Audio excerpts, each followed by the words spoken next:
So we are just recording in the cloud. Okay, मैं थोड़ा सा रिपीट करूंगा। ओके, सो छठवें अध्याय के अंत में भगवान बताते हैं कि ओके, छठवें अध्याय की शुरुआत में छठवें अध्याय का जो मूल उद्देश्य है भगवान का बताते हैं कि भगवान अष्टांग योग पद्धति के बारे में चर्चा करते हैं, जिसमें मन को कंट्रोल करना है, मन को कंट्रोल करके मन को ध्यान लगाना है। लेकिन अर्जुन इस पद्धति को रिजेक्ट करते हैं क्योंकि मन बहुत चंचल है, मन बहुत प्रबल और बलवान है। भगवान कहते हैं कि ठीक है, अगर आपको मन को कंट्रोल करना है, फिर मन मुझ में लगाना डिफिकल्ट जा रहा है, तो मुझे मैं आपको कोई अल्टरनेटिव मेथड बताता हूँ अष्टांग योग पद्धति के अलावा। तो ये अल्टरनेटिव मेथड बताने के लिए भगवान सातवें चैप्टर का शुरुआत करते हैं। ठीक है, सो सातवें चैप्टर में आने से पहले भगवान बताते हैं कि जो व्यक्ति मुझ में पूरा ध्यान करके रखा हुआ है वो व्यक्ति बेस्ट है, भक्त जो है बेस्ट है। अभी वो मुझ में ध्यान लगाने की पद्धति कौन सी है, ये यहाँ से शुरू हो जाती है। ठीक है, ऑफ कोर्स एक चीज इंपॉर्टेंट बताता हूं मैं यहाँ पे इस सातवें अध्याय में ये वो है कि सातवें अध्याय में आने से पहले कृष्ण मन को अटैचमेंट करने के लिए जो अष्टांग योग पद्धति बता रहे थे। अष्टांग योग पद्धति एक्चुअली क्या होती है पता है क्या?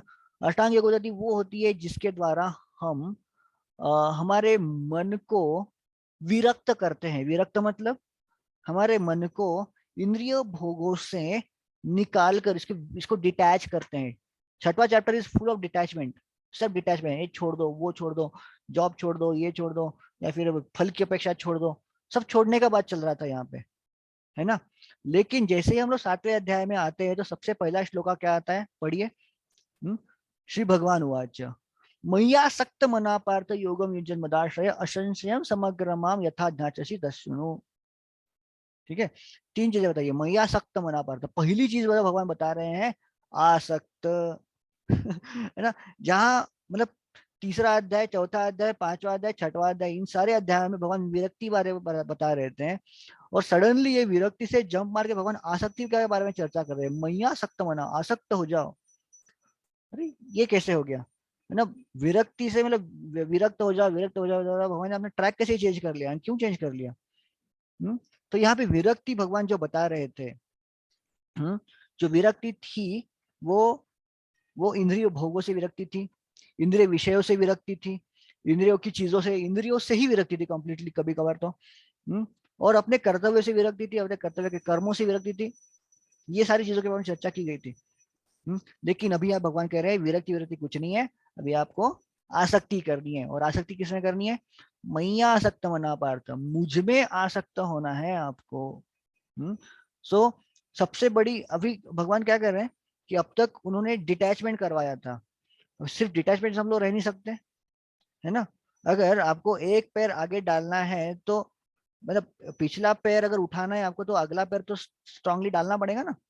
तो इसीलिए अगर आपको डिटैच होना है किसी से, जैसे क्लाइंबिंग, रॉक क्लाइंबिंग करते हैं ना लोग, तो एक एक हाथ पकड़ कर दूसरा हाथ छोड़ते हैं ना, तो जब हाथ छोड़ने से पहले दूसरा हाथ पक्का पकड़ लेते हैं, तब जाके हाथ छोड़ के ऊपर चढ़ते हैं, रॉक क्लाइंबिंग। या फिर चलते समय भी ऐसे ही हाल है।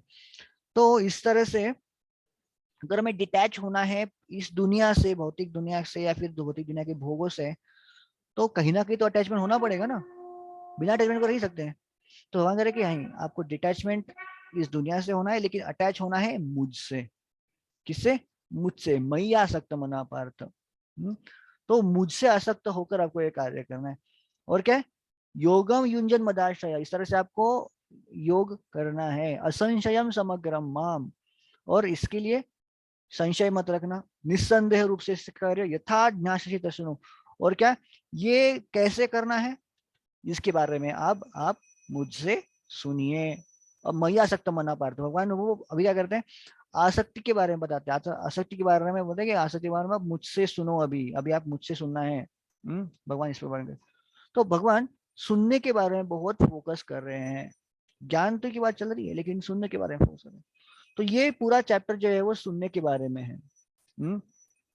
तो ये विज्ञान, जो विशेष विज्ञान है, इस चैप्टर का नाम ही भगवत ज्ञान है, भगवत ज्ञान। तो ये भगवत ज्ञान का जो सोर्स है वो भगवान है, और वो सुनने से हमें प्राप्त होने वाला है ना, एक्सपीरियंस से।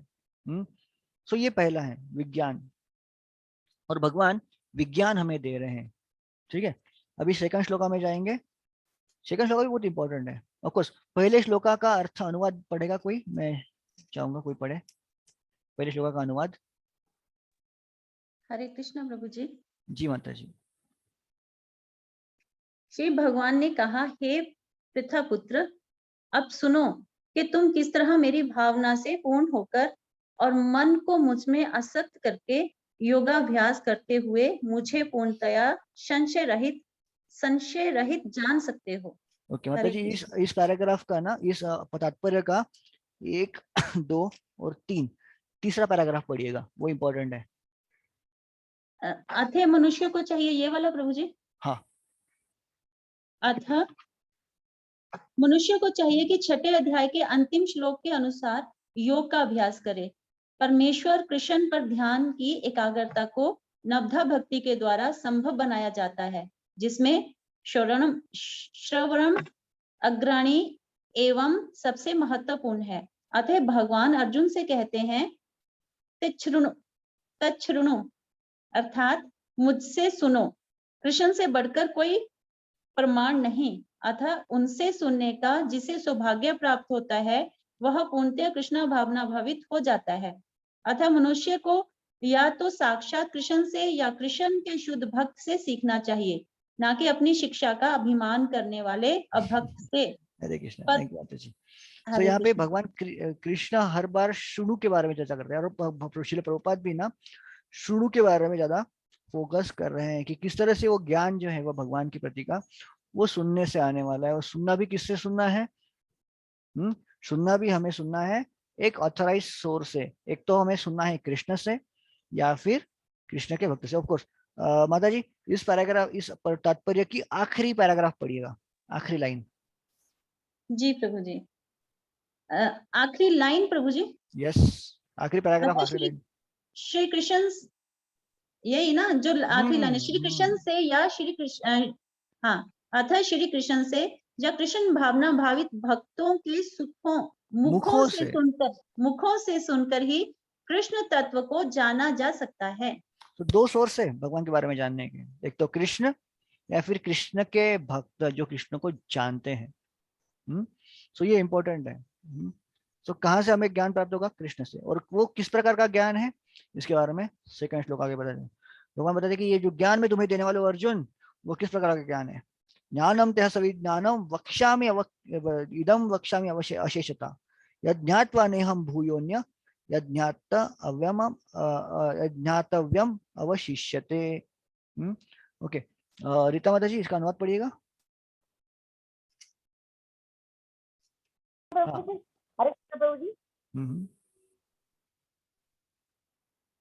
अब मैं तुमसे पूर्ण रूप से व्यवहारिक तथा दिव्य ज्ञान कहूंगा।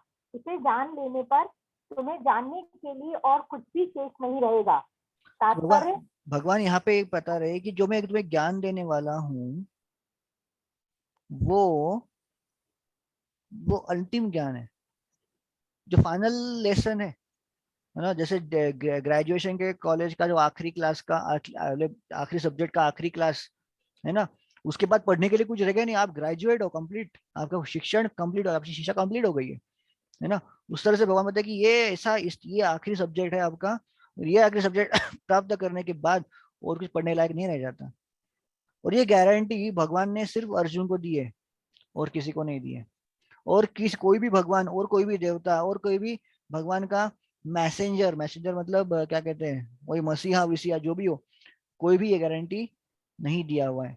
सिर्फ भगवान कृष्ण ने अर्जुन को दिया है कि क्योंकि तुम मुझसे सुन रहे हो ये ज्ञान, इसीलिए ये आखिरी है। इसके इसके इसको जानने के बाद और कुछ जानने लायक रह ही नहीं जाता। बाकी सारे मसीहा जो आए हुए हैं उन्होंने कहा कि भाई हाँ, जितना आपका आवश्यक है उतना दिया गया है, इतना ही सफिशियंट है, बहुत कुछ समझ आ रहा है कि आप समझ आ रहा है हो नहीं। ऐसे अलग अलग मसीहा लोग जो है ना उन्हें बताए हैं। पर कृष्ण बोल रहे हैं मैं दे रहा हूँ अशेषतः।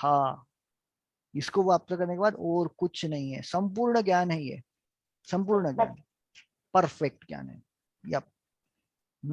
ठीक है। और ये ज्ञान कैसे प्राप्त करना है? एक तो भगवान के द्वारा, फिर भगवान की परंपरा के द्वारा। ठीक है। ओके। और ये ज्ञान कौन प्राप्त कर सकता है? सबको प्राप्त होगा? नहीं। भगवान तीसरे श्लोक में बताते हैं, तीसरा इंपॉर्टेंट कैरेक्टरिस्टिक ये ज्ञान का सबसे इंपॉर्टेंट जो है वो तीसरा श्लोक का, इस ज्ञान का इंपॉर्टेंट अंग, इंपॉर्टेंट इंपॉर्टेंस क्या है? भगवान कहते हैं मनुष्याणाम सहस्रेषु कश्चित यतति सिद्धये ततामपि सिद्धानाम कश्चिन मां वेत्ति तत्वतः। यहाँ पे शब्द जो भगवान यूज कर रहे हैं ना, कतति सिद्ध यश कश्चित यतति सिद्धये, ये भी इंपॉर्टेंट है। ओके, अनुवाद पढ़ेंगे कोई? सुनीता माता जी। हरे दिगंबर जी एक मिनट, आप हैंड रेज करिए दिगंबर जी। हरे कृष्णा। हरे कृष्ण। मनुष्यों की विभिन्न कोटियां हैं और हजारों मनुष्यों में से शायद विरला मनुष्य यह जानने में रुचि रखता है कि आत्मा क्या है, शरीर क्या है और परम सत्य क्या है। माता जी क्या पढ़ रही हैं? तात्पर्य तात्पर्य अनुवाद पढ़ना है बस।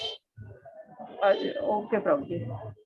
कई हजार मनुष्यों में से एक सिद्धि के लिए प्रयत्नशील होता है और इस तरह सिद्धि प्राप्त करने वालों में से विरला ही कोई एक मुझे वास्तव में जान पाता है।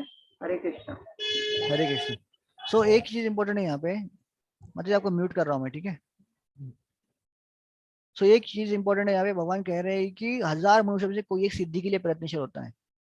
मतलब दुनिया में जितने सारे लोग हैं ना, उसमें से कोई भी एक व्यक्ति होता है जो आध्यात्मिक तरफ मुंह रुख करता है।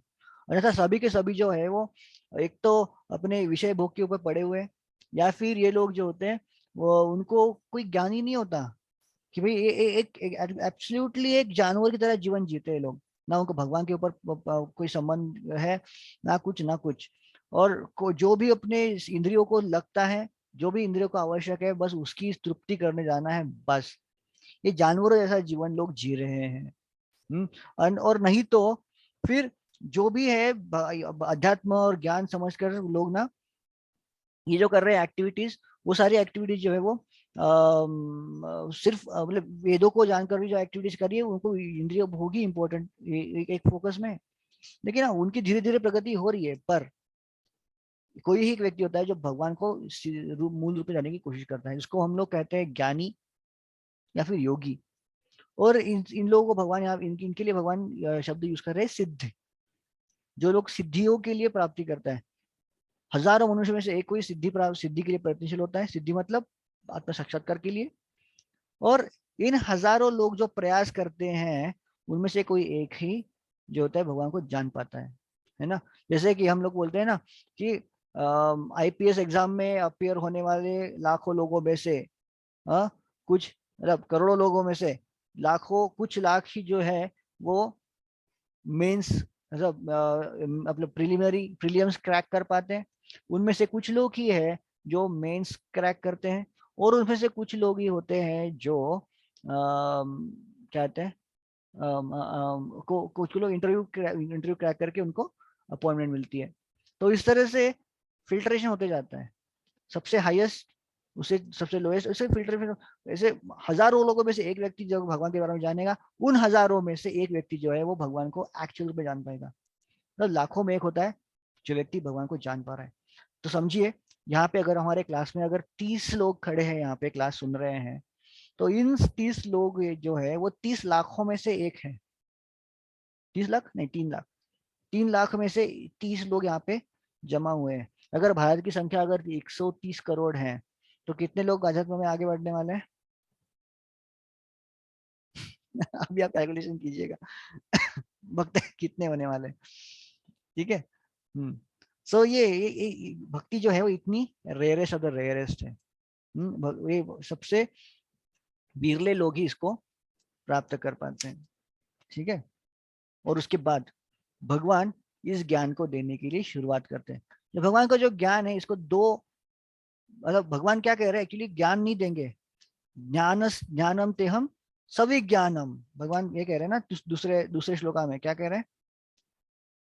ज्ञानम ते हम सभी ज्ञानम। तो भगवान सिर्फ ज्ञान ही दे रहे, ज्ञान प्लस विज्ञान। अब बोलोगे ज्ञान और विज्ञान में फर्क क्या है? अब बताओ मुझे, आप में से कोई बताइए ज्ञान और विज्ञान में फर्क क्या है? What is the difference between the okay, I will not tell in English, समझ में आ जाएगा। इंग्लिश में बताओ क्या होता है फर्क, हिंदी में बताओ जो भी है, ज्ञान और विज्ञान में फर्क क्या है? प्रभु जी हरे कृष्ण। लक्ष्मी माता जी, ज्ञान को एक मैं मिनट, बताऊं, लक्ष्मी माता जी ज्ञान वो है इरी इरी इरी इरी, लक्ष्मी माता जी कुछ बोल रही है। हाँ लक्ष्मी प्रभु माता जी जी बोलिए। अब गलती है ना, सही नहीं पता, पर अब मेरा माइंड में आया है, बोल दे रहे। अच्छा बोलिए। ज्ञान जो है, जो हम लोग गुरु से मिल रहा है, अच्छा वो ज्ञान है, और जो शास्त्र में लिखा है वो विज्ञान है। ओके, शास्त्रों से मिल रहा है विज्ञान है, तो लेकिन भगवान तो बोल रहे हैं मैं तो ज्ञान और विज्ञान दोनों भी दे रहा हूँ, तो दोनों भी शास्त्रों से ही आ रहे हैं ना, हम्म। तो अभी क्या हरे फर्क है? कृष्णा प्रभु जी। यस सुनीता माता जी। प्रभु जी, जो ज्ञान है कि जो हमें नॉलेज शास्त्रों से या यहाँ वहाँ से जहाँ से मिलती है, बुक से, गुरु से, वो ज्ञान है। लेकिन हाँ उसके साथ साथ जो प्रैक्टिकल नॉलेज हमें देते हैं वो विज्ञान है, तो वो हाँ, प्रूव करते हैं साथ में। रीता माता जी आप भी उससे यही बोल रही थी कि आपके पास कुछ और है आंसर? माता जी, प्रभु जी, हरे कृष्णा, मैं हाँ यही बोलने वाली हूँ, ज्ञान जो है हमें बुक से और सन से मिलता है, और विज्ञान जो है वो हमें प्रूव करना पड़ता है। ज्ञान को हम प्रैक्टिकली जब प्रूव कर देते हैं तो वो विज्ञान कहलाता है। Okay very nice. सो भगवान क्या है, सिर्फ अर्जुन को थ्योरेटिकल नॉलेज नहीं दे रहे हैं, भगवान बोल रहे हैं, मैं तुम्हें प्रैक्टिकल नॉलेज भी दूंगा। प्रैक्टिकल नॉलेज दे रहे हैं। ये क्यों प्रैक्टिकल नॉलेज किसके बारे में दे रहे हैं? आध्यात्म का प्रैक्टिकल नॉलेज। तो हमें पता चलता है कि आध्यात्म जो है वो सिर्फ थेरियोटिकल नहीं है। लोग बोले कि यार थेरी थेरी के लगे बैठे, अरे नहीं, ये प्रैक्टिकली हम लोग प्रूव कर रहे हैं। भगवान भी अर्जुन को प्रैक्टिकली प्रूव करके दिखा रहा है क्या करना चाहिए क्या नहीं करना चाहिए, है ना। सो प्रैक्टिकल नॉलेज है। और प्रैक्टिकल और भगवान के नॉलेज का जो है, ज्ञान का जो है, वो प्रैक्टिकल और थेरेटिकल दो विभाग कैसे किए जाते हैं। ओके, सो यहाँ पे देखते हैं। आपको इसमें दिख रहा होगा। ओके, सो भगवान बोलते हैं कि ज्ञान आपको सुन के लेना है, तो ठीक है सुन के लेंगे। तो क्या सुन के लेंगे? भगवान का जो है वो ज्ञान, और यहाँ पे है विज्ञान। मेरा ये कहाँ गया? यहाँ पे आता है ज्ञान, यहाँ पे आता है विज्ञान। ठीक है, ज्ञान मतलब भगवान का ऐश्वर्य ज्ञान। किस तरह से भगवान जो है वो, उनकी जो सृष्टि में उनकी शक्तियां जो सृष्टि में फैली हुई है, वो भगवान और भगवान की शक्तियों के बारे में चर्चा करिए, वह भगवान का ज्ञान।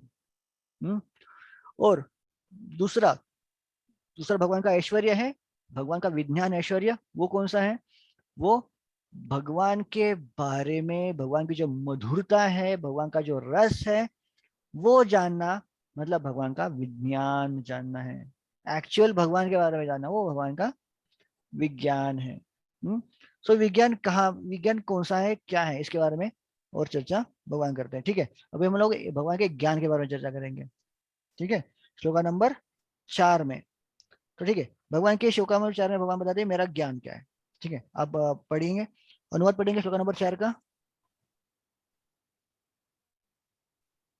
कौन पढ़ रहा है? शिवा माता जी।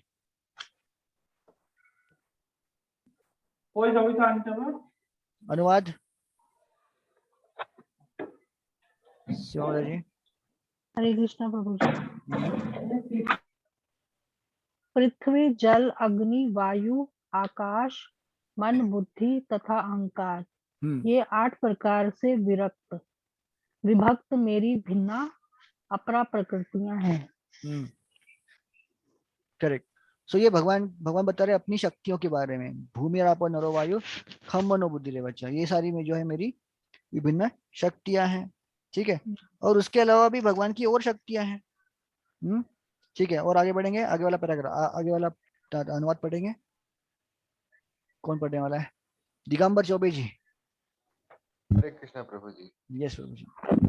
तात्पर्य पढ़ना है प्रभु जी। अनुवाद पांचवें श्लोक का। 5वें श्लोक का अनुवाद। हम्म हे महाबाहो अर्जुन, इनके अतिरिक्त मेरी एक अन्य पराशक्ति है जो उन जीवों से युक्त है जो इस भौतिक अपरा प्रकृति के साधनों का विदोहन कर रहे हैं। तो भगवान की शक्तियों में एक है पराशक्ति और एक आती है अपराशक्ति। तो दोनों में भी ग्रेडेशन है, भगवान की शक्तियों में भी विविधता है, उसमें भी एक लेवल्स आती है। तो अब अगर आप देखोगे, ऑफ कोर्स अगर हम चर्चा करेंगे कि पराशक्ति और अपरा। परा मतलब अभी कुछ एक, मैं हमेशा से कंफ्यूज होता हूँ, परा क्या है अपरा क्या होता है, हिंदी में इतना स्ट्रांग नहीं है मेरा। ओके, अपरा शक्ति है, अपरा मतलब, हाँ अपरा मतलब इंफीरियर, नीचे वाली, ठीक है। सो भगवान की जो डेड मैटर जो होता है, डेड मैटर मतलब एक जड़ पदार्थ जो है, वो भगवान की अपरा शक्ति है। और इन अपरा शक्तियों के ऊपर कंट्रोल करने के लिए आया हुआ है वो है जीव, कॉन्शियस शक्ति जो होती है भगवान की वो, तो अपरा शक्ति। तो जीव जो है वो भगवान की अपरा शक्ति, सॉरी पराशक्ति है। अपरियसित जीवभूत महाबाहो ये एकदम धरे जगत। सो दो प्रकृतियां होती है, ठीक है। सो एक्चुअली इस पराशक्ति से, सॉरी अपरा शक्ति, सॉरी अपरा अपरा के बारे में बता रहा हूँ, जो जड़ पदार्थ है उससे ही हमारा शरीर बनता है। हमारा शरीर जो बना हुआ है किसके बना हुआ है, जड़ का। जब तक इस शरीर में आत्मा है, चेतन कॉन्शियस चेतन एक्टिविटी, चेतन कण है, चित्कण है, तब तक ये शरीर एक्टिविटी कर रहा है, हालचाल कर रहा है, हिलडुल रहा है। जैसे ही इस शरीर से निकल जाएगा वो चित्कण, वो शरीर एक डेड मैटर की तरह। तो जो एक्सपीरियंसेस है, कभी कभी माता जी कुछ पूछ रही थी कि एक्सपीरियंस जो है कौन ले रहा है, शरीर ले रहा है कि आत्मा ले रही है। शरीर को एक्सपीरियंस हो रहा है, काट छाट फाट जो भी हो रहा है शरीर को हो रहा है, लेकिन उसके अनुभव आत्मा ले रहा है ना। पर जब जब तक वो आत्मा उसके शरीर के अंदर है, तब तक शरीर को एक्सपीरियंस, शरीर के थ्रू एक्सपीरियंस जा रहे हैं। जैसे ही आत्मा शरीर से निकल जाएगा, शरीर कोई रिएक्शन नहीं करने वाला है, वो डेड, जड़ मैटर। तो इस इंद्रिया भी जो है वो इस पंचमहाभूत से बनती है। और इन इंद्रियों से, ओके एक मिनट, दिगंबर चौबे जी, कृष्ण प्रभु जी। ये चौथे चौथे अनुवाद का, सॉरी चौथे तात्पर्य का आखिरी पैराग्राफ पढ़ेंगे आप? जी प्रभु जी। जैसा कि ऊपर कहा जा चुका है, भौतिक शक्ति 8 प्रधान रूपों में व्यक्त होती है। इनमें से प्रथम 5 पृथ्वी, जल, अग्नि, वायु तथा आकाश स्थूल अथवा विराट सृष्टियां कहलाती हैं, जिनमें इंद्रिय विषय हैं, जिनके नाम है शब्द, स्पर्श, रूप, रस तथा गंध सम्मिलित रहते हैं। भौतिक विज्ञान में यही 10 तत्व हैं, किंतु अन्य 3 तत्वों को, जिनके नाम मन, बुद्धि तथा अहंकार हैं, भौतिकतावादी उपेक्षित रखते हैं। एक मिनट प्रभु जी। तो यहाँ पे क्या होता है कि जो हमारा हमारा जो नॉर्मल साइंस है, जो हम लोग देखने वाले, वो किसके ऊपर रिसर्च कर रहे हैं हम लोग? पृथ्वी, जल, अग्नि, वायु, आकाश। जो जो तत्व पृथ्वी, जो सृष्टि के जो तत्व हम हमारी इंद्रियों की तरह देख पाते, उनको ही हम लोग एक्सपेरिमेंट कर रहे हैं। ऑफ कोर्स एक एक जो एलिमेंट जो है वो एक एक तत्व के कनेक्शन में है। जैसे पृथ्वी से कनेक्टेड है हमारी नाक, जो जो जो सूंघने की शक्ति है वो पृथ्वी से आती है। और जल से स्पर्श आती है। पावक से एक और है रूप से अग्नि से रूप आता है। रस कहाँ से आता है? गगन से आता है गंध। ऐसे से एक का कनेक्शन होता है। Actually I will just taken that. So अग्नि, जल, पृथ्वी, वायु, आकाश, ये अपने अपने एक इंद्रियों की तरह, इंद्रिय विषयों को कनेक्ट करती है, और साथ साथ वही अपने इंद्रिय विषयों के इंद्रियों को भी कनेक्ट करती है। लेकिन इन पंचमहाभूतों के अलावा भी कोई एक तत्व होते हैं जिसके ऊपर भी जो भी वो एक भौतिक तत्व ही है। वो कौन से हैं? दिगंबर जी आगे बढ़ेंगे। जी प्रभु जी। किंतु अन्य 3 तत्वों को, जिनके नाम मन, बुद्धि तथा अहंकार है, भौतिकतावादी उपेक्षित रखते हैं। दार्शनिक जो मानसिक कार्यकलापों से संबंध रखते हैं पूर्ण ज्ञानी नहीं है, क्योंकि वे परम उद्गम कृष्ण को ही नहीं जानते। मिथ्या अहंकार, मैं हूँ तथा यह मेरा है, जो कि संसार का मूल कारण है, इसमें विषय भोग की 10 इंद्रियों का समावेश है। बुद्धि महतत्व नामक समग्र भौतिक सृष्टि। अतः भगवान की 8 विभिन्न शक्तियों में से जगत के 24 तत्व प्रकट हैं, जो कि नास्तिक सांख्य दर्शन के विषय हैं। ये मूल कृष्ण की शक्तियों की उपशाखाएं हैं और उनसे भिन्न हैं, किंतु नास्तिक सांख्य दार्शनिक अल्प ज्ञान के कारण यह नहीं जान पाते कि कृष्ण समस्त कारणों के कारण है। जैसा कि भगवत गीता में कहा गया है, सांख्य दर्शन की विवेचना का विषय कृष्ण की बहिरंग शक्ति का प्रकाट्य है। हरे कृष्ण। सो जो जो साइंटिस्ट होते हैं या फिर जो सांख्य के विद्यार्थी होते हैं, वो इस पृथ्वी इस सृष्टि की जो प्रकृति के बारे में ही एक्सपेरिमेंट करते रहते हैं, इसके बारे में ही रिसर्च एनालिसिस करते रहते हैं। एक्चुअल भगवान के बारे में रिसर्च वो नहीं कर पाते और नहीं करते। और उसके बाद में ऑफ कोर्स वो मन के बारे में भी निष्कर्ष नहीं करते सांख्य वाले लोग जो होते हैं। लेकिन आगे चलकर ये पता चलेगा कि मन बुद्धि अहंकार जो भी है वो भी एक भौतिक चीज ही है, भौतिक तत्व है जो हमारे आत्मा को आवृत कर रहे हैं। ओके, जो जीव जो होता है, जैसे दूसरे 6वें अध्याय में 5वें श्लोक में बताया गया है कि जीव जो होता है वो भौतिक प्रकृति के ऊपर स्वामित्व करता है। जीव जो होता है भौतिक प्रकृति के ऊपर कंट्रोल करता है। हम लोग क्या कर रहे हैं? हम लोग प्रयास कर रहे हैं कि बारिश जब मन में आए बारिश हो। हम लोग क्या कंट्रोल ट्राई कर रहे हैं कि जब मन में आए ठंडा लगे, जब मन में आए गर्म लगे। हम लोग हीटर लगाते हैं घर में, हम लोग एसी लगाते हैं घर में, है ना। हम क्या कर रहे हैं? प्रकृति को कंट्रोल करने की कोशिश कर रहे हैं। हम लोग ना आकाश में जाकर बादलों में बादलों में कुछ केमिकल डालते हैं तो बारिश होती है ना। जहाँ चाहे जब चाहे मन चाहे बारिश करवाते हैं।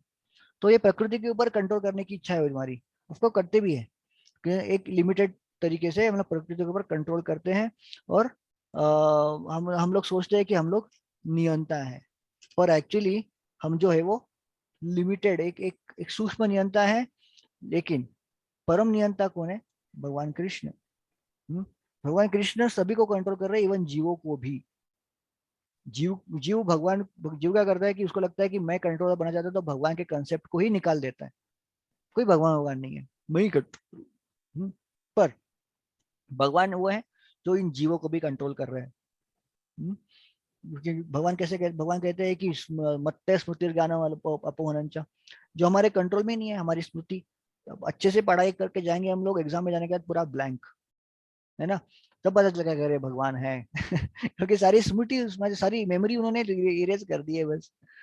तो भगवान है क्योंकि भगवान जीवों को भी कंट्रोल कर रहे हैं। ठीक है। सो ही भगवान कह रहे हैं 6वें अध्याय में 6वें श्लोका में और 7वें श्लोका में। 7वां श्लोका जाएंगे हम लोग। 7वां श्लोका इंपॉर्टेंट है, मैं बहुत अच्छे से चर्चा किया इसके ऊपर ऑलरेडी। ओके, बनीता माता जी अनुवाद पढ़ेंगे 7वें का। हरे कृष्ण प्रभु जी। सारे प्राणियों का उद्गम इन दोनों शक्तियों में है। इस जगत में जो कुछ भी भौतिक तथा आध्यात्मिक है, उसकी उत्पत्ति तथा प्रलय मुझे ही जानो। हरे कृष्ण प्रभु। सो भगवान जो है सारी चीजों उनके ऊपर, सारा जो ब्रह्मांड है उनके ऊपर आश्रित है। जैसे हमने गीता संदेश एग्जाम में देखा था कि जैसे एक एग्जांपल लिया था ना हमने, यहाँ पे भगवान कहते हैं कि मत्ते सूत्रे मणिगणा है, वो एक कंठी माला जो होती है, एक कंठी माला, फिर मोतियों की माला जो होती है जिसमें मोती पिरोए हुए रहते हैं एक धागे में। धागा तो दिख नहीं रहा है, लेकिन ये मोती जो है अच्छे से लगे हुए हैं इस माला में, मतलब कुछ ना कुछ तो धागा होना चाहिए उसके अंदर, तभी रह रहे हैं ना। तो इन सारी चीजों से हम लोग भगवान को देख सकते हैं। भगवान कह रहे हैं कि हाँ आप मुझे नहीं देख सकते हो, ठीक है, पर मेरी शक्तियों के द्वारा आप मुझे देख सकते हो। और भगवान की शक्तियां कौन सी है? 7वें श्लोक में जानेंगे हम लोग भगवान के ऐश्वर्य के बारे में। चलो ठीक है, 7वां श्लोक का अनुवाद पढ़ेंगे कोई? लक्ष्मी माता जी। हरे कृष्ण प्रभु जी। या प्लीज। हे धनंजय, मुझसे श्रेष्ठ कोई सत्य नहीं है। जिस प्रकार मोती धागे में गुथे रहते हैं, उसी प्रकार सब कुछ मुझ पर ही आश्रित रहते हैं। अरे माता जी तो हो गया था, आगे वाला श्लोक 8 वाला। 8वां ये नहीं पढ़ी है माता जी। माता जी तो 6 नंबर पढ़ी थी। अयो पूछिए लेकिन माता जी। सॉरी बेटा जी, मेरा ध्यान नहीं था आप क्या पढ़ी थी, मैं 7वें नंबर के ऊपर एक्सप्लेन कर दिया। ठीक है फाइन माता जी, फाइन रीड 8 श्लोका देन। 8वां श्लोका पढ़िए। 8 ठीक है। हाँ एक मिनट माता जी, अभी 7वें श्लोका तक हमने चर्चा किया कि भगवान का ऐश्वर्य क्या है, भगवान का ऐश्वर्य ज्ञान की तरफ रूप से हमने जाना, लेकिन इस ऐश्वर्य को हम लोग और अंदर से जानेंगे, और क्लोज और नजदीक से जानेंगे, तो ये हो गया भगवान का विज्ञान। अब तक हमने जाना भगवान का ज्ञान, अब जानेंगे भगवान के ऊपर का भगवान का विज्ञान। और भगवान का विज्ञान क्या है? यस, लक्ष्मी माता जी से 8 श्लोक का 8वां श्लोक का। हे कौंतेय पुत्र, मैं जल का स्वाद हूँ, सूर्य तथा चंद्रमा का प्रकाश प्रकाश। हूँ, वैदिक मंत्रों में ओमकार हूँ, ओमकार हूँ, आकाश में ध्वनि हूँ तथा मनुष्य में समस्त हूँ, सामर्थ्य हूँ। समर्थ हूँ। सो भगवान अपनी शक्तियों को एक्सप्लेन कर रहे हैं, किस तरह से अलग अलग जगह में अलग अलग चीजों में मैं हूँ। जैसे आप जल के स्वाद में मुझे देख सकते हो, तो प्रभुपाद कहते हैं कि आप भगवान को कैसे नहीं देख सकते, आप पानी पीजिए, पानी में आपको स्वाद आ रहा है ना। बोले पानी में कोई स्वाद नहीं होता, अरे होता है स्वाद, देखिए पानी पी के देखिए। अगर प्यासे को अगर पानी दिया जाएगा ना तो धन्यवाद देता है, अगर प्यासे को अगर आप कितना ही बड़े बड़ा राजभोग दे दो वो खुश नहीं होगा। प्यासे को आप रसम दे दो, रसम एकदम तीखा तीखा एकदम अच्छा लगता है ना रसम खाना, लेकिन प्यासे को रसम से प्यास नहीं जाने वाली है ना। तो प्यासे को जो पानी दोगे उसकी जो शुद्ध तृप्ति होती है, उसके बाद जो उसका जो स्वाद आता है, वो भगवान कह रहे हैं कि मैं हूँ। एक्चुअली दुनिया में जो भी सारी लिक्विड्स है उसमें जो भी लिक्विड पदार्थ है उसमें पानी का इंपॉर्टेंस है, पानी के द्वारा ही उसमें स्वाद आता है खाद्यों में, ठीक है। और अगर उन सारे खाद्य पदार्थों में से पानी निकाल दिया जाए तो सूखा सूखा कुछ स्वाद नहीं आएगा, है ना। तो भगवान कहते हैं कि पानी में स्वाद में हूँ। जब पानी पीते हैं तो भगवान को याद कर सकते हैं हम लोग। सूर्य तथा चंद्रमा का प्रकाश में हूँ, जब प्रकाश देखेंगे हम लोग सूर्य चंद्रमा और तेजस्वियों का, तब जानेंगे कि हाँ भगवान यही है।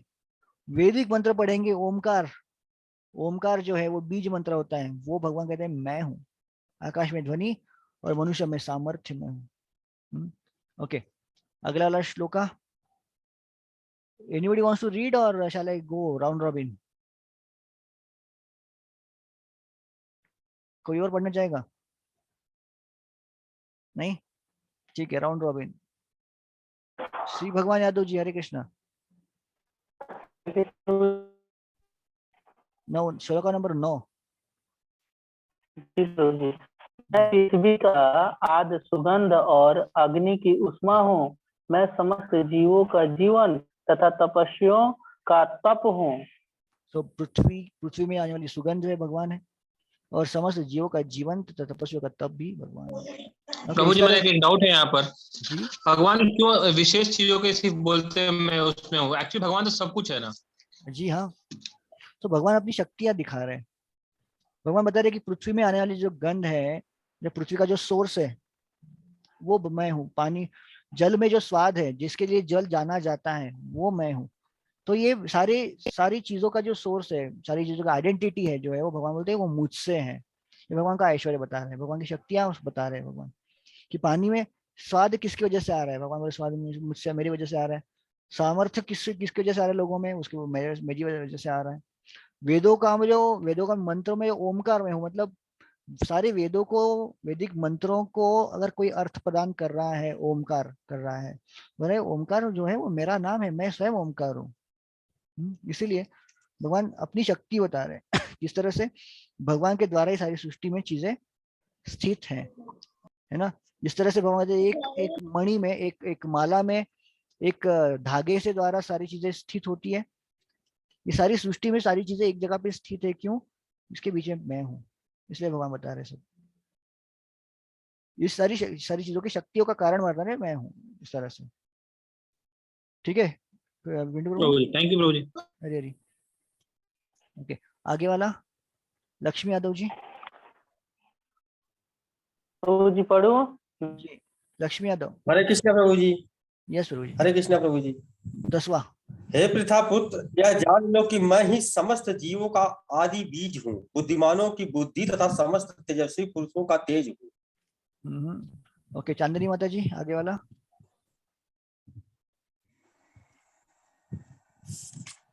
हरे कृष्ण प्रभु जी। मैं बलवानों का कामनाओं तथा इच्छा से रहित बल हूँ। हे भरत श्रेष्ठ अर्जुन, मैं वह काम हूँ जो धर्म के विरुद्ध नहीं है। सो इन सारे को 12वां श्लोक अभी पढ़ लेंगे हम लोग। और कौन है आगे? रीता माता जी। हरे कृष्णा प्रभु जी। 12। जी प्रभु जी पढ़।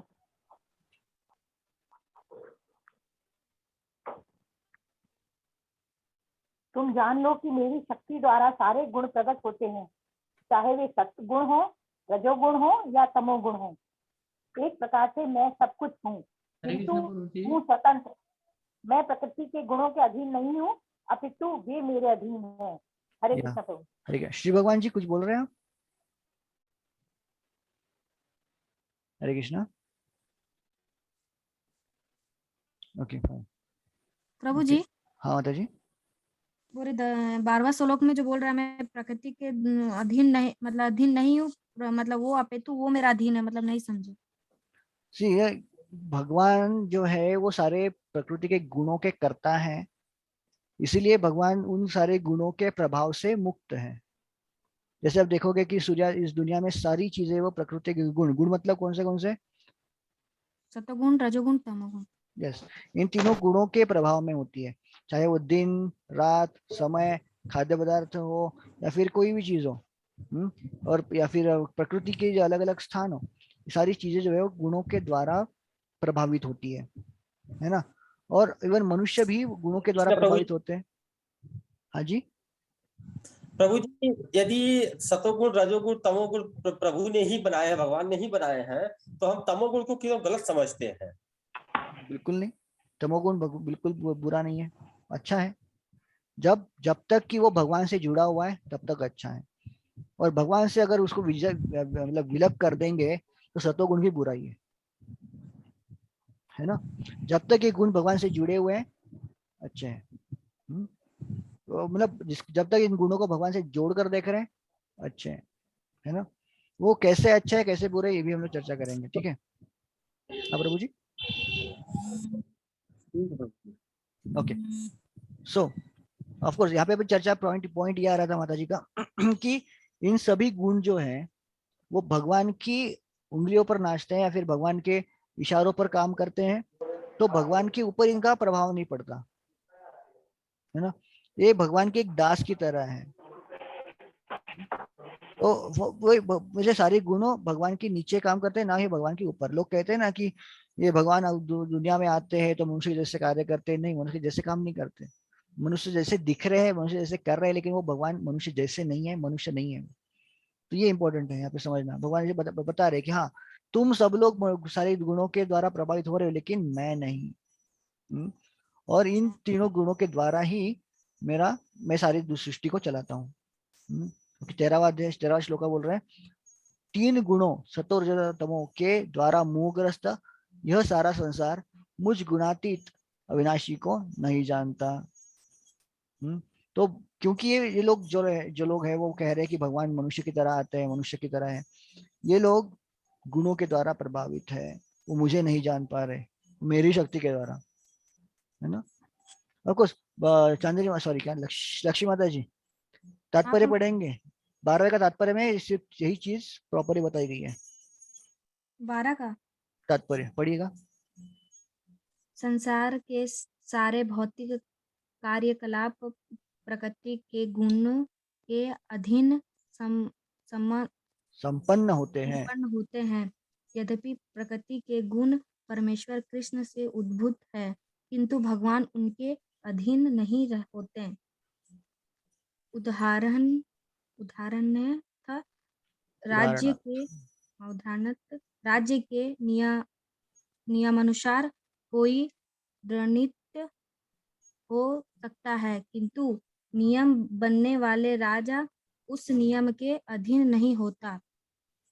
इस तरह प्रकृति से सभी गुण सतो रजो तथा तमोगुण भगवान कृष्ण से उद्भूत हैं, किंतु कृष्ण प्रकृति के अधीन नहीं है, इसलिए वे निर्गुण हैं।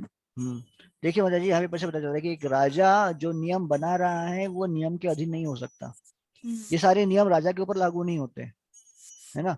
जैसे अगर इंडिया में देखा जाए, इंडियन कॉन्स्टिट्यूशन बताती है ना कि राष्ट्रपति के ऊपर कोई भी मुकदमा नहीं चलाया जा सकता। अगर राष्ट्रपति ने बड़ा से बड़ा घोटाला कर दिया और ऊपर उसको राष्ट्रपति बना दिया गया सारे केसेस क्रैश, उसका कोई केस नहीं चलेगा क्योंकि राष्ट्रपति है। अगर आप ऑफकोर्स इंडिया में कोई राजा नहीं है, लेकिन ग्रेट ब्रिटेन में राजा है, लंदन में राजा है, तो राजा के ऊपर कोई भी नियम नहीं चल। राजा अगर अपनी गाड़ी निकाल के मतलब सीधा रेड सिग्नल क्रॉस भी कर जाए, उसको कोई फाइन नहीं पड़ने वाला है। तो क्यों? क्योंकि उसने नियम बनाया हुआ है। तो नियम बनाने वाले के ऊपर कोई नियम नहीं लगता क्योंकि वो राजा है। इसलिए से भगवान जो है वो 3 गुणों के करता है, इसलिए ये 3 गुण उनके ऊपर कार्य नहीं करते, प्रभाव नहीं। ठीक है, ओके। तो प्रभु जी का एक दूसरा सवाल था, श्री भगवान प्रभु जी का, फिर संत लक्ष्मी प्रभु जी ने सवाल पूछा था कि ये 3 गुण में अच्छा कौन सा है, बुरा कौन सा है। अगर हमारी पर्सपेक्टिव से देखेंगे तो हाँ, एटलीस्ट हमें ट्रायस करना चाहिए कि हमें सत्वगुण में रहना चाहिए, तमोगुण से हमें दूर रहना है। ठीक है, पहली बात। लेकिन अगर भगवान के पर्सपेक्टिव से देखेंगे तो तीनों गुण भी भगवान के लिए एक समान ही है। ऑफ कोर्स ये तीनों गुण भगवान का प्रभाव नहीं डाल रहे। अगर हम लोग देखेंगे कि ये तीनों गुण अगर भगवान से जोड़ेंगे हम लोग, तो तीनों गुण भी अच्छे ही है।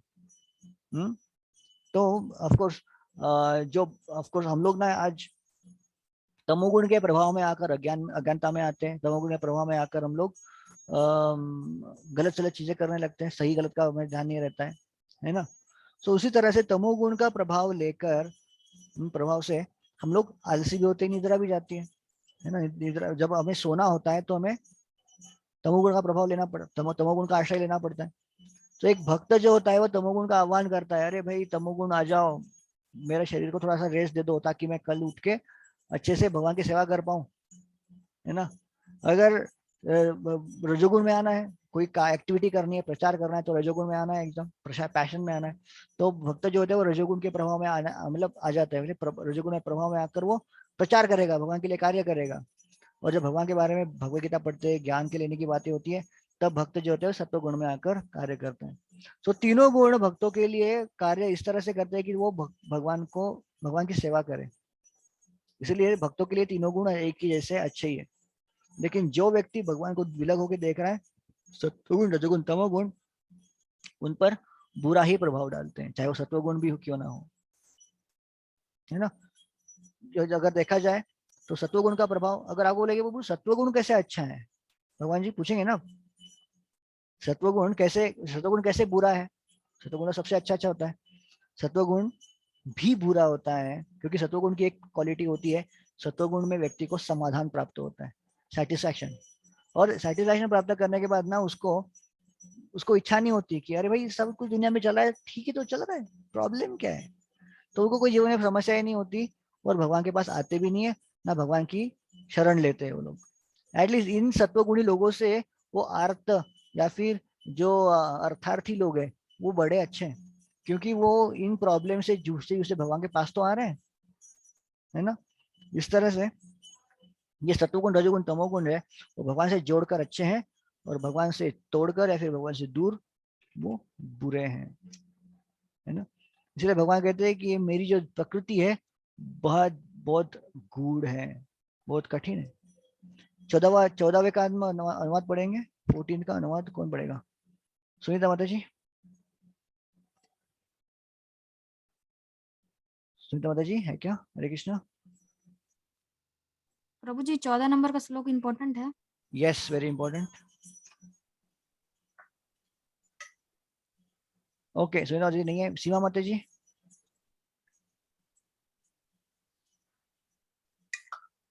हरे कृष्ण प्रभु जी। यस माता जी, 14 का अनुवाद पढ़ेगा। 14 का 14 प्रकृति के 3 गुणों वाली, हाँ, प्रकृति के 3 गुणों वाली इस मेरी देवी शक्ति को पार कर पाना कठिन है, किंतु जो मेरे शरणागत हो जाते हैं वे सरलता से इसे पार कर जाते हैं। सो भगवान की ये जो सत्व जो तमो जो है वो किसने बनाए हैं? भगवान ने बनाए हैं। भगवान की शक्तियां हैं, और इन्हीं शक्तियों के कारण जो व्यक्ति जो होते हैं, लोग होते हैं, वो भगवान को नहीं जान पाते, भगवान को नहीं दे सकते। भगवान की इन शक्तियों में जैसे रसों कौंतेय वगैरह वगैरह सारी चीजों में भगवान का अस्तित्व को नहीं जान पाते। लेकिन जैसे ही व्यक्ति भगवान से शरणागत होता है, इन सत्व तमो के गुण से परे चला जाता है। भगवान यहाँ पे यही कह रहे हैं, क्योंकि ये सारी शक्तियां भगवान के दास की तरह काम करती हैं।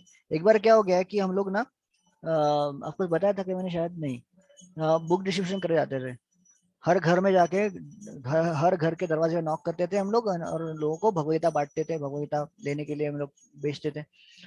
तो एक दिन हम लोग घर में गए, घर के आंगन में कुत्ता बंधा हुआ था। जैसे ही घर के आंगन में एंट्री किया, कुत्ता भौंकने लगा और घर के वो मालिक जो है देख के आने लगा कि अरे भाई कौन है, कौन आया है, कौन आया है। और जाके देखते हैं कि अरे भक्त हैं, तिलक शिखा डाल के एकदम। बोले अरे टॉमी चुपचाप बैठो, तो चुपचाप बैठा दिया टॉमी को उन्होंने। जैसे उसके मालिक ने आवाज लगाया, टॉमी चुपचाप बैठ गया, है ना। तो मालिक की शरण में जब हम लोग मालिक के जो नजर में हम लोग आ गए, तो मालिक ने अपने कुत्ते को चुपचाप बैठा दिया, नहीं तो ये कुत्ता हमें बस काट खाने वाला था। इस तरह से भगवान जो है, भगवान की जो शक्तियां हैं इसी तरह कार्य करती हैं। जब तक हम भगवान से विलग हैं, ये सारी शक्तियां हमारे विरुद्ध काम करती है। लेकिन जिस समय हम लोग भगवान की शरण ग्रहण करते हैं, भगवान के नजर में आ जाते हैं, इन सारी शक्तियां हमारे साथ कार्य करती हैं। वो फिर कुत्ता जो है वो उसको समझ में आ गया कि जो आने वाले हैं वो हमारे मालिक के दोस्त है, तो हमारे आसपास वो पूछ हिलाकर घूमने लगा। तो देखिए यही काम हो जाता है इस शक्तियों का। फिर यही सारी शक्तियां जो है वो भक्तों को हेल्प करती है भगवान की सेवा करने के लिए। तो ये श्लोका 15 में हम लोग देख रहे हैं किस प्रकार के जो लोग होते हैं वो भगवान की शरण में आते हैं। और ऑफ कोर्स यहाँ पे चर्चा चल रही है कि भगवान की शक्तियों के बारे में चर्चा की है, और भगवान की शक्तियों में चर्चा करते करते हम लोग अभी पर देख रहे हैं कि किस प्रकार के लोग जो होते हैं भगवान की शरण ग्रहण करते हैं, किस प्रकार के लोग भगवान की शरण ग्रहण नहीं करते। तो 4 प्रकार के लोग होते हैं जो भगवान की शरण ग्रहण नहीं करते। डू नॉट सरेंडर कौन कौन से, आपको इसके बारे में चर्चा हम लोग बहुत लंबा कर चुके हैं, बट ये श्लोका बहुत इंपॉर्टेंट है। 4 प्रकार के लोग भगवान की शरण ग्रहण नहीं करते। दुष्कृति न, मूढ़, नराधम और माया अपहृत ज्ञान। ये 4 प्रकार के लोग भगवान की शरण नहीं करते। दुष्कृति न मतलब कौन है, इसका अनुवाद पढ़ेंगे। दुष्कृति न, मूढ़, माया अपहृत ज्ञान और आसुरी। ठीक है। मूढ़ मतलब कौन, अनुवाद इसके तात्पर्य में जाइएगा। यहाँ पे भगवान श्री प्रभुपाद जी है, वो एक एक चीज को एक एक अच्छी तरह से एक्सप्लेन करते हैं। मूढ़ मतलब कौन, मूढ़ को एग्जांपल दिया है प्रभुपाद, बोलते हैं कि मूढ़ मतलब वो होते हैं जो गधे की तरह काम करते रहते हैं, है ना। गधा, उसको भगवान प्रभुपाद कहते हैं गधा यह नहीं जानता कि वो अहर्निश किसके लिए काम करता है। वो घास से पेट भरकर संतुष्ट रहता है, अपने स्वामी से मार खाने के भय से केवल कुछ घंटे सोता है, और अपनी कामकृति विधि से बार बार लात खाने के बाद भी पूरी करता है। कभी कभी गधा कविता करता है और दर्शन बखारता है, किंतु उसे रेखने से लोगों की शांति भंग होती है।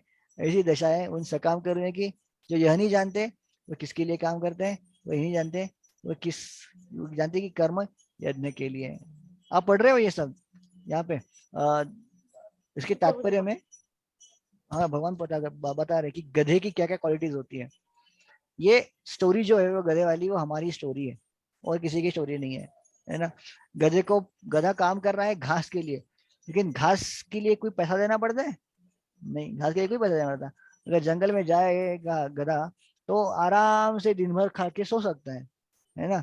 लेकिन फिर भी गधा दिन भर मेहनत कर रहा है, इसीलिए गधे को गधा कहा जाता है ना। और ऊपर से वो लात खा खा कर गधी के पीछे भागते रहता है, और बाद में गाता भी है। उसको लगता है कि वो बहुत इंटेलिजेंट आदमी है, बहुत होशियार है, और अपनी ही कविताएं करता है, और लोग उसको उसकी वजह से उसकी वजह से डिस्टर्ब होते हैं, है ना। तो ये है मूर्ख लोग, वो बोलते हैं अरे भगवान क्या होता है ना। जो लोग आज देखते हैं ना दुनिया में, अरे भगवान के बारे में क्या बात कर रहे हैं, अरे मैं बताता हूँ भगवान के बारे में, वो कुछ नहीं होता भगवान। ये होते हैं गधे लोग। ये गधे लोग जो होते हैं वो हमेशा अपनी ही चेखी बगाड़ते हैं, अपनी ही अज्ञानता को लोगों के सामने गाते रहते हैं। और ऐसे लोग क्या करते हैं, समाज में अशांति पैदा करते हैं उनके रेखने की वजह से। गधा रेखता है तो अच्छा लगता है लोगों को? नहीं, लोगों की नींद उड़ जाती है। है ना। तो जब ये जो अज्ञानी लोग गाते हैं, अज्ञानी लोग अपना अपना अपना अपनी मूर्ख लोग जो है अपना अपना अपना फिलोसॉफी बताते हैं ना, समाज में अशांति पैदा होती है, समाज में लोग डिस्टर्ब होते हैं, समाज में दंगे होते हैं समझ लो, या फिर समाज में लोग एक दूसरे से फाइट करने लगते हैं। सारी चीजें समाज में अशांति पैदा करने का काम ये गधे जैसे लोग करते हैं। अज्ञानी है एक्चुअली, दिखने में वो ज्ञानी है, दिखने ऐसा लग रहा है कि हाँ बड़े साइंटिस्ट के पोस्ट पर है, बड़े बड़े एडिटर इन चीफ है, ये वो वगैरह वगैरह, पर ये सब अज्ञानी है, क्योंकि इनके कार्यों की वजह से समाज में डिस्टरबेंस पैदा हो रहा है। दूसरे प्रकार के लोग कौन से होते हैं, सेकंड नंबर में जाइएगा अभी। दूसरे okay, of course anybody wants to read, कोई पढ़ना चाहेगा? हाँ प्रभु जी। हाँ, दूसरे प्रकार के लोग कौन है? दुष्कृति,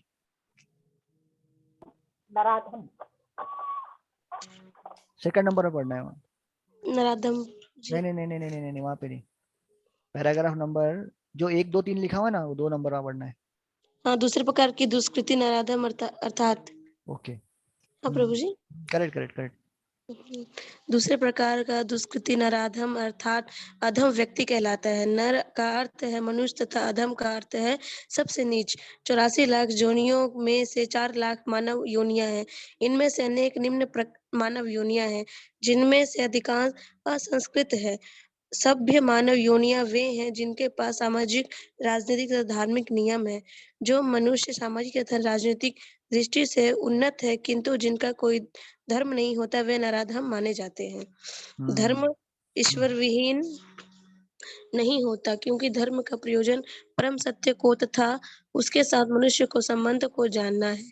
गीता में भगवान स्पष्टता कहते हैं कि उनसे परे कोई भी नहीं और वे ही परम सत्य है।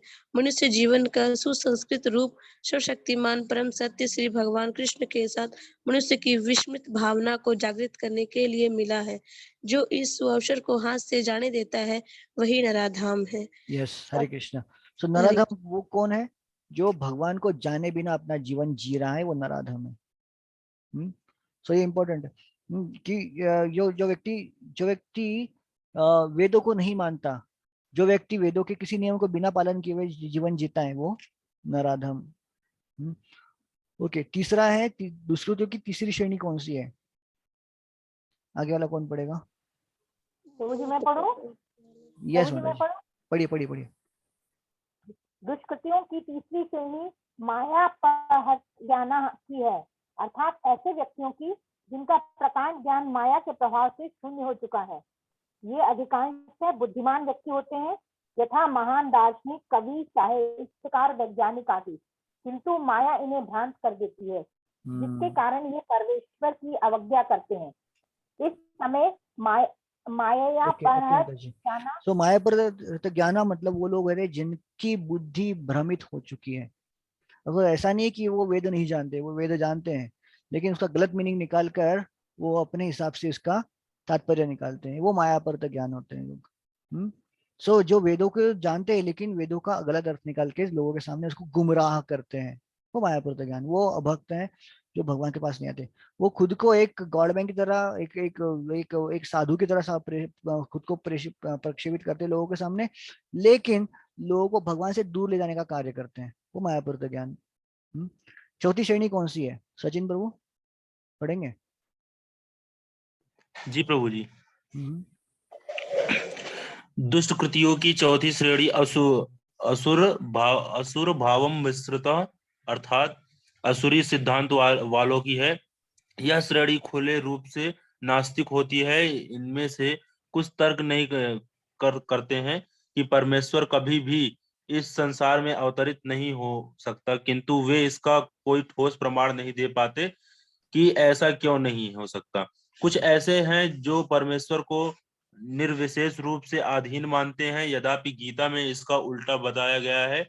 नास्तिक श्री भगवान के द्वेषवश अपनी बुद्धि से कल्पित अनेक अवैध अवतारों को प्रस्तुत करते हैं। ऐसे लोग जिनके जीवन का एकमात्र उपदेश भगवान को नकारना है, श्री कृष्ण के चरण कमलों के कभी शरणागत नहीं हो सकते। दक्षिण भारत के श्री यमुनाचार्य, हरे कृष्णा। सो यहाँ पे पता चलता है कि चौथे प्रकार के लोग जो होते हैं वो नास्तिक लोग होते हैं। नास्तिक लोग जो भगवान को पूरी तरह से रिजेक्ट करते हैं, वो नास्तिक लोग हैं। सो ये नास्तिक लोग भगवान की तरफ नहीं आते। 4 प्रकार के लोग भगवान की तरफ नहीं आते और 4 प्रकार के लोग भगवान की तरफ आते हैं। जो भगवान की तरफ आते हैं ऐसे लोग कौन से हैं, उसकी चर्चा आगे वाले श्लोका में बताई गई है। ओके, ठीक है।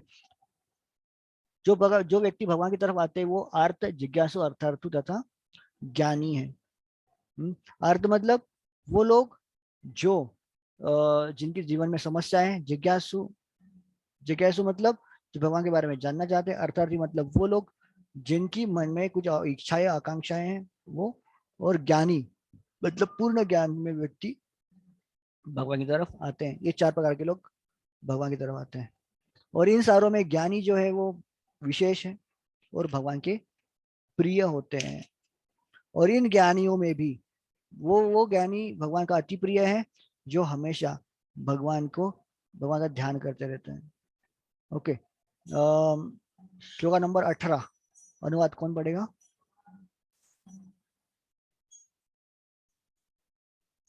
हरे कृष्ण प्रभु जी। यस, मैं पढ़ता हूँ। ठीक है प्रभु जी। या सचिन प्रभु। निसंदेह ये सब उदार चेता व्यक्ति है, किंतु जो मेरे ज्ञान को प्राप्त है मैं अपने ही समान मानता हूँ। वह मेरी दिव्य सेवा में तत्पर रहकर मुझ सर्वोच्च उद्देश्य को निश्चित रूप से प्राप्त करता है। ओके, इसमें तो ज्ञानियों के बारे में चर्चा की गई। उसके आगे वाला श्लोका सचिन प्रभु।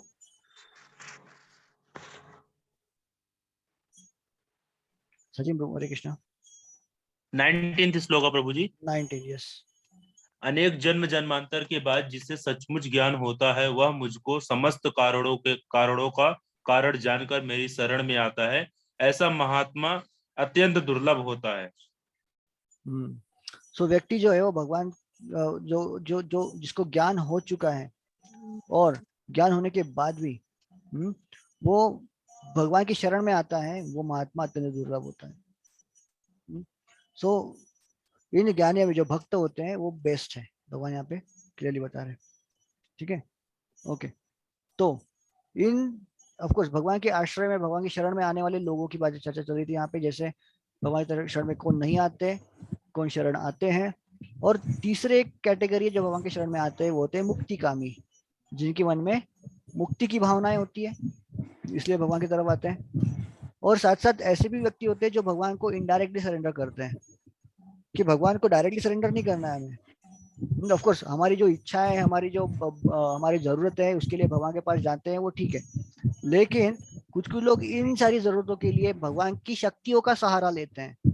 भगवान की शक्ति का सहारा लेते हैं मतलब देवी देवताओं का सहारा लेते हैं। देवी देवताओं के पास जाके अनेक व्रत, जाप, ताप ये सब करेंगे और अपनी जरूरतों को पूरा करेंगे। ये होती है इनडायरेक्ट सरेंडर भगवान की, जिसके बारे में चर्चा की है 20वें श्लोका में, 28 श्लोका में। ओके, 20 श्लोका का अनुवाद लक्ष्मी यादव जी। हरे कृष्ण प्रभु जी। जी प्रभु। जिनकी बुद्धि भौतिक इच्छाओं द्वारा मारी गई है वे देवताओं की शरण में जाते हैं और वे अपने स्वभाव के अनुसार पूजा के विशेष विधि विधानों का पालन करते हैं। हरे कृष्ण प्रभु। ऐसे लोगों को भगवान किस तरह से ट्रीटमेंट देते हैं? ऑफ कोर्स लोगों के मन में श्रद्धा है, लेकिन भगवान की तरफ श्रद्धा नहीं है, भगवान की तरफ नहीं जाने वाले, लेकिन कहीं और जाने चाहते हैं। ऐसे लोगों को भगवान कैसे ट्रीट करते हैं? 21 श्लोका में जाएंगे। श्री भगवान यादव जी। श्री भगवान, हरे कृष्णा। अरे श्री भगवान जी सुन नहीं पा रहे हैं। हरे कृष्णा प्रभु जी। जी 21 श्लोका का नोट पड़ेगा। जी प्रभु जी। मैं प्रत्येक जीव के हृदय में परमात्मा स्वरूप स्थित हूँ। जैसे ही कोई किसी देवता की पूजा करने की इच्छा करता है, मैं उसकी श्रद्धा को स्थिर करता हूँ, जिससे वो उसी विशेष देवता की भक्ति कर सके। तो इस तरह से जो भगवान जो है वो इन देवताओं के द्वारा सभी भक्तों की जो इनकी इनडायरेक्ट भक्ति है उनकी इच्छाएं पूरी करते रहते हैं। ये भगवान को ये पसंद नहीं है एक्चुअली। ऐसा नहीं कि ऐसा नहीं है कि देवी देवता की पूजा करने के बाद आप भगवान को प्रसन्न कर रहे हो, नहीं, भगवान को अच्छा नहीं लग रहा है एक्चुअली, क्योंकि जो चीज भगवान डायरेक्टली आपको देना चाहते हैं, दे सकते हैं, उसके लिए भगवान को टेढ़ा हाथ यूज करना पड़ता है। तो ये इसके लिए भगवान प्रसन्न तो है नहीं, फिर भी भगवान आपकी जो जो जो लोग हैं देवी देवता को शरण जाते हैं, उनकी श्रद्धा को दृढ़ करने के लिए वे, ठीक है, उनके द्वारा उनकी इच्छाओं को पूरी करते हैं। और तीसरे प्रकार, एक लास्ट प्रकार के जो लोग होते हैं जो भगवान की शरण जाते हैं, वो इम्प्रॉपर सरेंडर, जो मतलब जो भगवान को एक निर्विशेष ब्रह्म मानकर और भगवान की शरण ग्रहण करते हैं, जिसके बारे में 24वें श्लोका में बताया गया है। ये भी इंपॉर्टेंट श्लोका है। ओके, 24वां श्लोका कौन पढ़ेगा? रीता माता जी। प्रभु जी। एक मिनट, रीता माता जी पढ़ेंगे, अभी आपने पढ़ा। रीता माता जी, हरि बोल। प्रभु जी 13-23 वाला श्लोका इम्पोर्टेंट है। हाँ माता जी, भी इम्पोर्टेंट है, बट हमने इसके ऊपर ऑलरेडी डिस्कस कर चुके हैं, इसलिए मैं रिपीट नहीं कर रहा हूँ, बट यस इम्पोर्टेंट है। 24 पढ़िए माता जी, रीता माता जी पढ़िए, सुनिए माता जी। मुझको ठीक से न जानने के कारण, मुझको ठीक से न जानने के कारण सोचते हैं कि मैं भगवान कृष्ण पहले निराकार था और अब मैंने इस स्वरूप को धारण किया है। वे अपने अल्प ज्ञान के कारण मेरी अविनाशी तथा सर्वोच्च प्रकृति को नहीं जान पाते। हरे कृष्ण। सो व्यक्ति जो होते हैं, वो जिनकी बुद्धि मारी गई है, वो लोग इसे भी सोचते हैं कि भगवान एक दिव्य ज्योति है, एक ब्रह्म ज्योति है, और ब्रह्म ज्योति के रूप में भगवान हमेशा विराजमान रहते हैं। ऐसे सोचने वाले लोग भी है जो भगवान की इम्प्रॉपर सरेंडर करते हैं। इसको भगवान कहते हैं इम्प्रॉपर सरेंडर। ये भगवान कहते हैं इन लीलों को मूर्ख कहते हैं। अगर इस श्लोका को पढ़ेंगे, अव्यक्तम व्यक्ति वापन्नम मन्यन्ते माम अबुद्धय, जो मूर्ख लोग होते हैं वो मुझे ब्रह्म ज्योति मानते हैं, ब्रह्म ज्योति में निराकार मानते हैं, और निराकार मानकर मुझे मेरी उपासना करते हैं, ये मूर्ख लोग हैं। भगवान ने क्लियरली बता दिया है कि मैं साकार स्वरूप आपके सामने खड़ा हूँ, मुझे इस तरह से जानो, ब्रह्म ज्योति की क्या पूजा कर रहे हो। मतलब अगर ना आप मेरे घर में आते हो, समझ लिए, अगर आप मेरे घर में आते हो आपकी कार लेकर, और जैसे आप आते हो मैं खुश होता हूँ, अरे मेरा दोस्त आ गया, और मैं आपकी कार की ही आवभगत करता हूँ। आप आ गए, घर में बैठे, आपको कुछ नहीं खिलाने, लेकिन आपकी कार की ही पूजा कर रहा हूँ मैं। अरे वाह, क्या दोस्त है मेरा, मैं कितना सुंदर सुंदर हेडलाइट्स है, कितनी सुंदर सुंदर टेल लाइट्स है कितना सुंदर कलर है इसका, कितने टायर अच्छे हैं। अरे दोस्त, तुम सामने खड़े हो मेरे, यार मैं आपके सामने खड़ा हूँ, मेरी कार की क्या पूजा कर रहे हो, मैं हूँ यहाँ पे। तो भगवान की पूजा करने की जगह पे भगवान की शक्तियों की पूजा करना, या फिर भगवान की ब्रह्म ज्योति की पूजा करना, भगवान ये इस तरह से हो गया, भगवान को छोड़ के वे सब कर रहे हैं। तो भगवान आपसे पर्सनल संबंध बनाना चाहते हैं, लेकिन शक्तियों के द्वारा आप क्यों जानते हो। तो इसीलिए भगवान नहीं चाहते कि कोई देव देवता के थ्रू आपके सरेंडर करें या फिर ब्रह्म ज्योति की पूजा करें। बोलते ये मूर्ख लोग हैं, ये मूर्ख लोग हैं जो मेरी शक्तियों की पूजा करते हैं। अरे मैं स्वयं आपके से संबंधित होने के लिए तैयार हूँ यहाँ पे, है ना। तो ये अवस्था ऐसी है। भगवान ये मूर्ख लोग हैं, और भगवान कहते हैं कि ऐसे लोगों के घर में मैं जाता भी नहीं हूँ मतलब क्या है, भगवान ऐसे लोगों के घर में नहीं जाते जो मूर्ख होते हैं। अच्छा, दोस्त, जैसे आपके दोस्त घर में दोस्त आया और आपने उसकी कार की पूजा करना शुरू कर दिया, दोस्त आगे घर में आएगा तो फिर कभी नहीं आएगा। इसलिए भगवान कहते हैं 25 श्लोका में, 25 श्लोका में देखो क्या कहते हैं भगवान। Wants to read this very funny shloka. हाँ, आनंद शर्मा जी, अरे ओके, पढ़िए 25 अनुवाद पढ़िए 25 का, आनंद शर्मा जी। ठीक है, लक्ष्मी जी, लक्ष्मी माता जी। हरे कृष्ण प्रभु जी। मैं मूर्ख तथा अल्पयोग के लिए कभी भी प्रकट नहीं हूँ। उनके लिए तो मैं अपनी अंतरंगा शक्ति द्वारा आच्छादित रहता हूँ। अतः वे यह नहीं जान पाते हैं कि मैं अजन्म तथा अविनाशी हूँ। सो भगवान कहते हैं कि ये मूर्ख लोगों के घर में नहीं जाता। मूर्ख लोगों के लिए मैं कभी प्रकट नहीं हूँ, मैं उनके लिए मैं हमेशा ऐसा इनविजिबल ही रहता हूँ। तो लेकिन भगवान किसके लिए प्रकट होते हैं? भगवान अपने भक्तों के लिए प्रकट होते हैं, है ना। इस तरह से भगवान अपनी शक्तियों के बारे में चर्चा यहाँ पे करते हैं। ठीक है, एनीवे आज का सत्र हम लोग ऑफ कोर्स ये will not discuss too much about it, will meet again for discussing further sections. आगे वाले जो कुछ श्लोका है इंपॉर्टेंट है, उसके बारे में हम लोग बाद में चर्चा करेंगे अगले सत्र में, ठीक है, फाइन। सो आज के सत्र में यहाँ तक किसी को कोई डाउट? ऑफ कोर्स ये ऑलमोस्ट रिवीजन किया हमने, बट ये कुछ पॉइंट जो हमने पहले कभी डिस्कस नहीं किए थे उसकी हमें चर्चा की है। कोई डिस्कशन, कोई confusion? But very interesting chapter यहाँ पे। यस, हरे कृष्णा। प्रभु जी एक डाउट है प्रभु जी। यस माता जी। जो बड़े बड़े संत लोग हैं, बहुत सारे संत लोग हैं, वो भगवान को निराकार ब्रह्म मानते हैं, निराकार पर ब्रह्म मानते हैं। तो जैसे कबीर जैसे संत हुआ करते थे, तो वो गलत है अकॉर्डिंग टू। अगर कृष्ण को पूछेंगे तो गलत है। ये क्लियर मीनिंग है ना भगवद गीता का। पता नहीं उन्होंने कहाँ से निकाल के लाया, बट हाँ बहुत सारी फिलोसॉफी जीवन के प्रति की उन्होंने बहुत अच्छे से दी थी, पर अंत में as per गीता's conclusion like that यही है, चाहे वो कितना ही बड़ा संत क्यों ना हो। एक्चुअली अगर आप बोलोगे कि प्रभु जी आपने अलग अलग मीनिंग निकाल के रखे, आपके पास संस्कृत श्लोका है, संस्कृत श्लोका के संस्कृत मीनिंग है, आप खुद ही आप उसको ट्रांसलेट करके देख सकती है ना।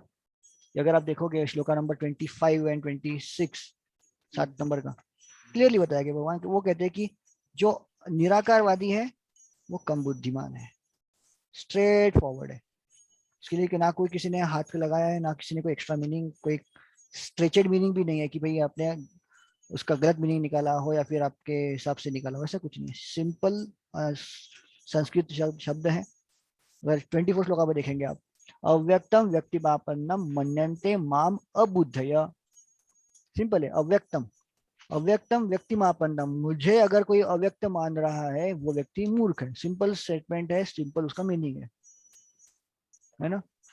और बाद में 20 श्लोका में भी बोल रहे हैं, नायम प्रकाश सर्वस्य योगमाया समावृतम मूढ़ोयम नाभिजानाति, सेकंड लाइन देखिए, मूढ़ोयम नाभिजानाति लोको माम अजम अव्ययम, मूर्ख लोग मुझे नहीं जान सकते। भगवान क्लियरली उनको बोल रहे हैं मूर्ख है, चाहे वो हो सकते बड़े बड़े लाइफ के उन्होंने फंडे दिए हो। अगर आप देखोगे कबीर जी भी है ना, अपने जीवन में शुरुआत में एक आस्तिकतावादी थे, पर पता नहीं उन्होंने शायद, कुछ लोग कहते हैं कि हाँ of course this is between you and me, मैं रिकॉर्डिंग स्टॉप करता हूँ बाद में आप बोलना नहीं मेरे को कबीर जी के बारे में आप ये कर रहे हो करके, but yeah this is the fact that we C.